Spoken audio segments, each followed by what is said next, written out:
তীব্র তাপমাত্রায় 2024 সালে 25 কোটি কর্মঘণ্টা নষ্ট হয়েছে বাংলাদেশে। আর্থিক ক্ষতির পরিমাণ 13 থেকে 17 লাখ ডলার, যা মোট দেশজ উৎপাদনের 0.4 ভাগ। নগরীতে সবুজায়ন কমে যাওয়া ও জীবনযাত্রার কারণে নাজুক অবস্থায় রাজধানী ঢাকার মানুষ। কর্মক্ষমতা কমার পাশাপাশি বেড়েছে অসুস্থতাও। তাপমাত্রার কারণে অর্থনৈতিক ক্ষতি নিয়ে ব্যাংকের প্রতিবেদনে উঠে আসে এ তথ্য। প্রতিবেদনে বলা হয়, এভাবে চলতে থাকলে আগামী 25 বছরে দারিদ্র্য বিমোচন ও কর্মসংস্থান সৃষ্টিতেও বাধা সৃষ্টি করবে অতি তাপমাত্রা। There is really an economic toll of rising temperature, and the productivity losses that were presented are quite significant. So that has an impact on growth, that has an impact on job creation.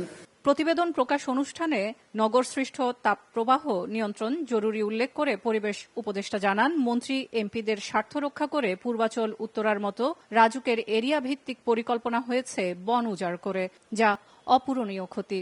মন্ত্রী এমপিদেরকে plot দিতে গিয়ে, তথাকথিত ভিআইপিদেরকে plot দিতে গিয়ে যা ক্ষতি করার তো করে ফেলেছে। এবং দেখেন, এখন এই ক্ষতিটাকে পুরানোর তো রাস্তা আমাদেরকে খুঁজতে হবে। বিশ্বব্যাংকের প্রতিবেদন বলছে 1980 সালের পর তাপমাত্রা বেড়েছে 1.1 ডিগ্রি, তবে অনুভূত হয় 4.5 ডিগ্রি সেলসিয়াস। এতে ডায়রিয়া, দীর্ঘস্থায়ী কাশি, অতিরিক্ত ক্লান্তি ও শ্বাসকষ্টজনিত সমস্যা বাড়ছে। সেলিয়া সুলতানা, সময় সংবাদ, ঢাকা।